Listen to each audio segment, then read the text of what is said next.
প্রধান উপদেষ্টার বাসভবন অভিমুখে পদযাত্রার হুঁশিয়ারি দিয়েছেন এমপিওভুক্ত শিক্ষা প্রতিষ্ঠানের শিক্ষকরা।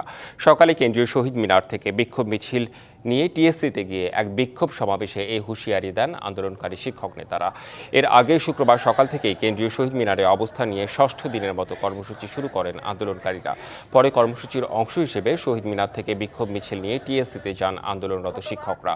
সেখানে আয়োজিত বিক্ষোভ সমাবেশে দুপুর থেকে অনশন শুরুর ঘোষণা দেওয়া হয়। শনিবার কালো পতাকা মিছিল করা হবে। এর মধ্যে দাবি মেনে প্রজ্ঞাপন না হলে প্রয়োজনে প্রধান উপদেষ্টার বাসভবন অভিমুখে পদযাত্রা করবেন বলে হুঁশিয়ারি দেন শিক্ষক নেতারা। অবিলম্বে দাবি মেনে না নেওয়া হলে ৩ দফা থেকে ১ দফায় যেতে বাধ্য হবেন বলেও জানান তারা। আমরা কিন্তু আমাদের কর্মসূচি স্থগিত করেছি।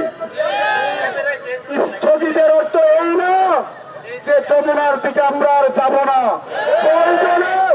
আগামী রবিবারে ৬ লক্ষ শিক্ষক কর্মচারী নিয়ে